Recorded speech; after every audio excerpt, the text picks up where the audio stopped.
வணக்கம் மக்களே, நான் இன்னைக்கு கிரியேட் பண்ண ப்ரௌசர் எக்ஸ்டென்ஷனை பற்றி தான் இந்த வீடியோவில் நம்ம பார்க்க போகிறோம். இது பேர் என்னன்னா E2 IMD1. ஏன் இந்த பேர்னா, இதால் இந்த ஒரு டூலால் பல விஷயங்களை செய்ய முடியும். அதாவது உங்கள் ஓன் ப்ரோக்ராமை ஒரு டூலாக நீங்கள் யூஸ் பண்ணிக்கலாம்.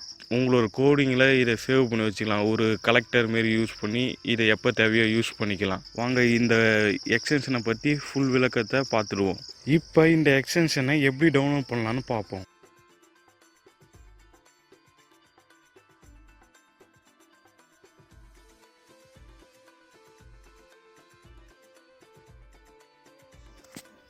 கூகுள் ஓப்பன் பண்ணிக்கோங்க.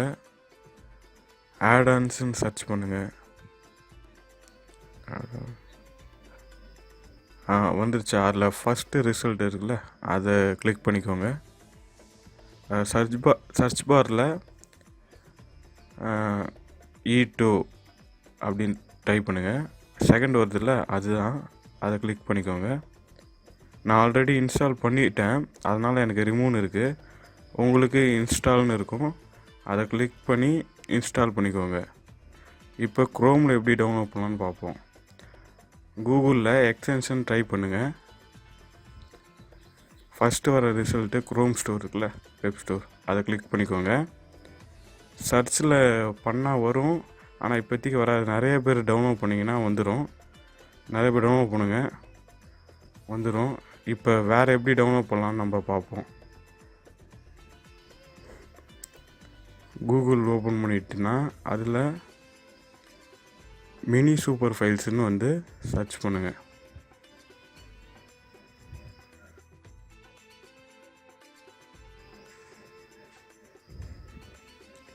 இது மேலே இருக்கிறது 2 ஆடன் போட்டிருக்கு, அது வேண்டாம்.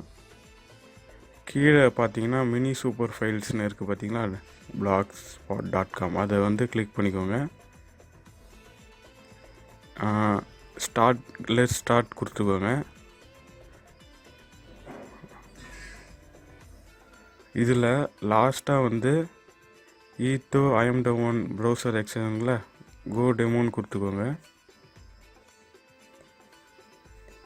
கீழே வந்தீங்கன்னா டவுன்லோட் க்ரோம் இருக்குது பார்த்தீங்களா, அது இருக்குது பாருங்கள், அதை கிளிக் பண்ணிக்கோங்க. நான் டவுன்லோட் பண்ணிட்டேன், அதனால் எனக்கு ரிமூவ் ஃப்ரம் க்ரோம்னு இருக்குது. உங்களுக்கு ஆட் டு க்ரோம்னு இருக்கும். இன்ஸ்டால் பண்ணிக்கோங்க. பின் பண்ண தந்தாலும் மேலே பின் பண்ணதுக்கு பின் பண்ணிக்கோங்க, அப்புறம் அவங்கள ஈஸியாக கண்ட்ரோல் பண்ண முடியும். சரி, ஓகே. இப்போ அடுத்து நான் வந்து எனக்கு வந்து ஃபயர்ஃபாக்ஸ் தான் பிடிக்கும், அதனால் நான் அதில் டெமோ காட்டுறேன். ஃபயர்ஃபாக்ஸ் போய் டெமோ கொடுக்குறேன்.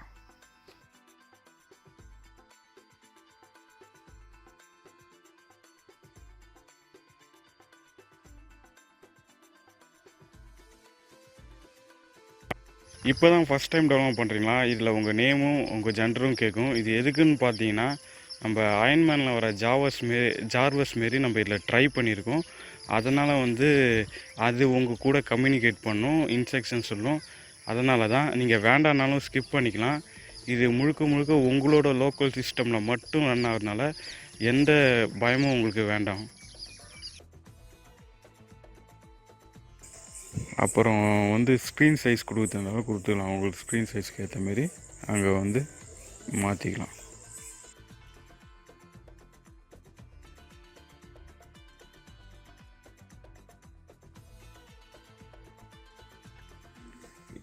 இந்த டூலை எப்படி யூஸ் பண்ணலான்னு நம்ம பார்ப்போம். ஃபஸ்ட்டு வந்து பார்த்திங்கன்னா, ஒரு கோடை சேவ் பண்ணி அதை மறுபடியும் ரன் பண்ணுறதுக்கு அந்தமாரி விஷயத்தை யூஸ் பண்ணிக்கலாம். ப்ரோக்ராம் நேமு ப்ரோக்ராம் கொடுத்துக்குங்க. இப்படி கொடுத்து சேவ் பண்ணிட்டீங்கன்னா அதை வந்து எப்போ வேணால் ரன் பண்ணிக்கலாம். எக்ஸாம்பிள் பார்த்தா யூடியூப் டவுன்லோடு கோடு பண்ணியிருக்கேன், அதேமாரியும் பண்ணிக்கலாம். இது டெஸ்ட்டுக்காக ஒரு கோடு இருக்குது, இதை ரன் பண்ணி காட்டுறேன். இப்போ அடுத்து பார்த்தீங்கன்னா ஃபிக்ஸ்ன்னு ஒரு ஆப்ஷன் இருக்குது, அதை பற்றி தான் வந்து சொல்ல போகிறோம்.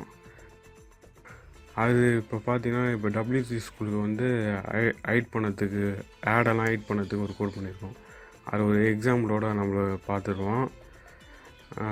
இது எப்படின்னா, இப்போ நம்ம சைட்னு வச்சுங்களேன், கோடு மாடிஃபை பண்ணோன்னா பண்ணிக்கலாம். மற்றவங்க சைட்டு கோடை மாடிஃபை பண்ண முடியாது.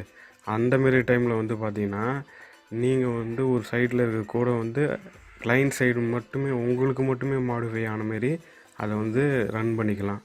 ஒரு எக்ஸாம்பிள் பாருங்கள். இப்போ ஜாவா ஸ்கிரிப்ட்னு கூகுளில் சர்ச் பண்ணுவோம். WD ஸ்கூல் வந்துச்சா, அதை ஓப்பன் பண்ணிப்போம்.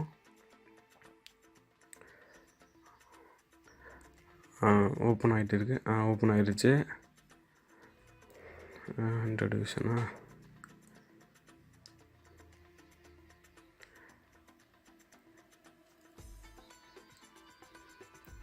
பாருங்கள். இந்த சைட்டில் இப்போ பார்த்தீங்கன்னா ஆடெல்லாம் இருக்கா. இதுக்கு வந்து நம்ம ஒரு கோட் ரெடி பண்ணி வச்சோம்ல, அதை ரன் பண்ணுவோம். ரன் பண்ணோன்னா ஆடெல்லாம் ஐட் ஆகிடுச்சா. அடுத்து வந்து இந்த பேஜை வந்து நான் இப்போ வந்து ரெஃப்ரெஷ் பண்ணுறேன். மறுபடியும் அந்த உங்களுக்கு திரும்ப வந்துருச்சுங்களா. அது இந்தமாரி வந்து எப்போவுமே வரக்கூடாதுன்னா அதுக்கு தான் ஃபிக்ஸ்டுன்ற ஆப்ஷனு. இது யூஸ் பண்ணோன்னா உங்களுக்கு வராது. ப்ரௌசரை க்ளோஸ் பண்ணுற வரைக்கும், நீங்களாக ஸ்டாப் பண்ணுற வரைக்கும் அது ரன் ஆகிட்டே இருக்கும். இப்போ பாருங்கள், ரன் பண்ணிட்டோம். இப்போ இந்த பேஜை நான் ரெஃப்ரெஷ் பண்ண போகிறேன். பாருங்கள், ஆடு வந்து டக்குன்னு ஐட் ஆகிடும். பாருங்கள், வரல. கொஞ்சம் ஸ்லோவாக இருந்ததுன்னா வந்து ஐட் ஆகிடும். மறுபடியும் ரெஃப்ரெஷ் பண்ணுறேன். ஆடு வந்துருச்சா, ஐட் ஆகிடுச்சு பாருங்கள். ஓகேங்களா. இதுதான் இது. இந்தமாரி விஷயத்துக்கு நம்ம யூஸ் பண்ணிக்கலாம். இப்போ வேணான்னா ஸ்டாப் ஃபிக்ஸுன்னு வந்து நீங்கள் கொடுத்துட்டிங்கன்னா வந்துடும். மறுபடியும் வந்து இந்த பேஜை வந்து நீங்கள் ரெஃப்ரெஷ் பண்ணி பார்த்தீங்கன்னா உங்களுக்கு வந்து அந்த ஆடு வந்து மறுபடியும் வந்துடும். இந்த போல் உங்களுக்கு என்ன மாரி தேவையோ அதுக்கெலாம் இதை யூஸ் பண்ணிக்கலாம்.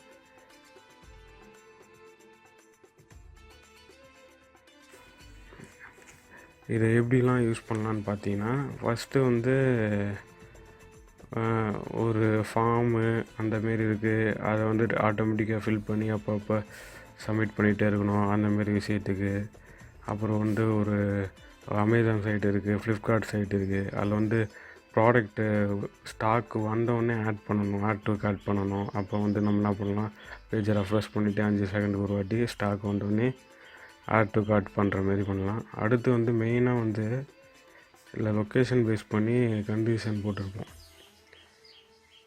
எதுக்குன்னு பார்த்தீங்கன்னா, இந்த பாருங்கள், இது இருக்குங்களே, இதுதான் எதுக்குன்னா இந்த கோடிங் வந்து எல்லா டேப்லேயும் ரன் ஆகும், எல்லா யூஆர்எல்லையும் ரன் ஆகும். அதனால் வந்து நீங்கள் எந்த இடம் அப்படின்னு சொல்லிட்டு கரெக்டாக வந்து கொடுத்துட்டிங்கன்னா உங்களுக்கு ப்ராப்ளம் வராது. ஓகேங்களா. அந்த இடத்துல வந்து கரெக்டாக ரன் ஆகிரும். அதுக்கு தான் கண்டிஷன் பண்ணணும். ஓகே, இதை வந்து உங்களுக்கு தேவையான மாரி நீங்கள் யூஸ் பண்ணிக்கோங்க. அடுத்து என்னென்னு பார்த்தீங்கன்னா, நீங்கள் வந்து நிறையா கோட் பண்ணி ஒரு சிஸ்டமில் வச்சுருப்பீங்க. அதுக்கு நிறைய கலெக்ட் பண்ணி நிறைய கோடு உங்களோட டூல் மாரி ரெடி பண்ணி வச்சுருப்பீங்க. திடீர்னு வேறு சிஸ்டம்லேயும் அந்த கோடிங்லாம் தேவைப்படுதுன்னா பேக்கப்ன்ற ஆப்ஷனை யூஸ் பண்ணிக்கலாம். இதை கிளிக் பண்ணிட்டுனா இதில் வந்து அவங்க கோடை வந்து பேஸ்ட் பண்ண சொல்லுவோம். ஃபஸ்ட்டு நீங்கள் அதுக்கு டவுன்லோட் பண்ணிக்கணும். உங்கள் எந்த சிஸ்டம்லேருந்து வேணுமோ அந்த சிஸ்டமில் டவுன்லோட் பண்ணிக்கோங்க. அந்த ஃபைலை டவுன்லோட் பண்ணிட்டீங்கன்னா அந்த ஃபைலை எடுத்துன்னு போய் அவங்க ஓப்பன் பண்ணி போடணும். சரி, நான் இந்த சிஸ்டம்லேயே வந்து ரீஸ்டோர் பண்ணுறேன். பாருங்கள், இப்போ வந்து இந்த ஃபைல் நான் ஓப்பன் பண்ணிக்கிறேன். நீங்கள் ஒரு டெக்ஸ்ட் எடிட் இருந்தால் கூட அதில் கூட ஓப்பன் பண்ணிக்கிறேன். நான் ப்ரௌசர்லேயே ஓப்பன் பண்ணிக்கிறேன். ரா டாட்டான்னு கொடுக்குறேன். எப்படின்னா டெக்ஸ்ட் எடிட்டில் ஓப்பன் பண்ணாலும் இருக்கும். இதை ஃபுல்லாத்தையும் காப்பி பண்ணிக்கிறேன். இதை எடுத்துன்னு போய் நம்ம டூலில் வந்து கொடுப்போம். பேக்கப் இங்கே வந்து அதை பேஸ்ட் பண்ணிடுங்க. இப்போ வந்து பார்த்தீங்கன்னா இது எக்ஸிட் போகிற மோரட் பண்ணுவோம் வேணாமான்னு நீங்கள் இப்போ அப்லோட் பண்ணிக்கிங்க. லாங் ப்ரெஸ் பண்ணணும். லாங் ப்ரெஸ் பண்ணணும்னு சொல்லிட்டு பார்த்தீங்களா, லாங் ப்ரெஸ் பண்ணுங்கள். எப்போவுமே இன்ஸ்ட்ரக்ஷன் சொல்லிகிட்டே இருக்கும். அது கீழே பார்த்தீங்கன்னா தெரியும் என்ன பண்ணணும். இப்போ பார்த்தீங்கன்னா ரீஸ்டோர் ஆகிடுச்சு. இப்படி தான் பண்ணணும். அடுத்து பார்த்தீங்கன்னா இப்போ இன்னொரு ஆப்ஷன் இருக்குது, அதை பற்றி பார்த்துருவோம்.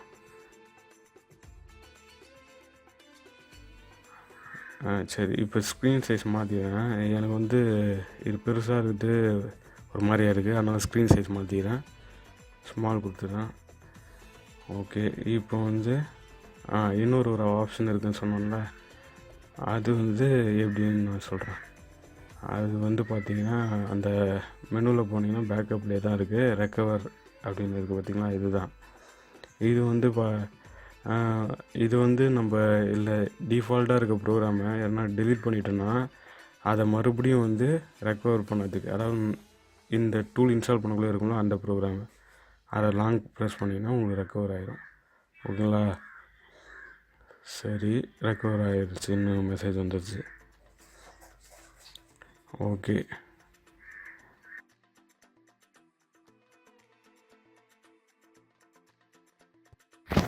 சரி, வீடியோவோட நிறைவுக்கு வந்தாச்சு.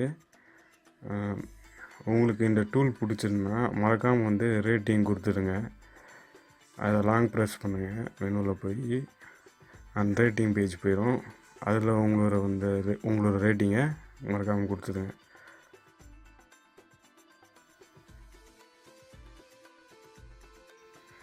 அப்புறம் வந்து கெட் கோடுன்னு ஒரு ஆப்ஷன் இருக்கும். இது எதுக்குன்னு பார்த்தீங்கன்னா, உங்களுக்கு என்ன கோடு வேணும் நீடர்னா அதை என்கிட்ட சொல்லுங்கள், அதை வந்து நம்ம உங்களுக்கு பண்ணித்தரோம்.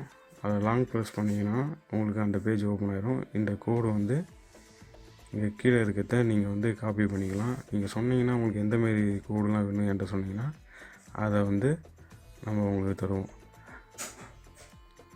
உங்களுக்கு எனக்கு என்ன பண்ணணும்னு நினச்சிங்கன்னா, டொனேட் பண்ணணும்னு நினச்சிங்கனாலும் டொனேட் பண்ணிக்கலாம். சும்மா ஜிபே நம்பர் தான் இருக்கும், அவங்க அந்த நம்பரில் நீங்கள் எல்லாம் டொனேட் பண்ணிட்டாலும் டொனேட் பண்ணிக்கலாம்.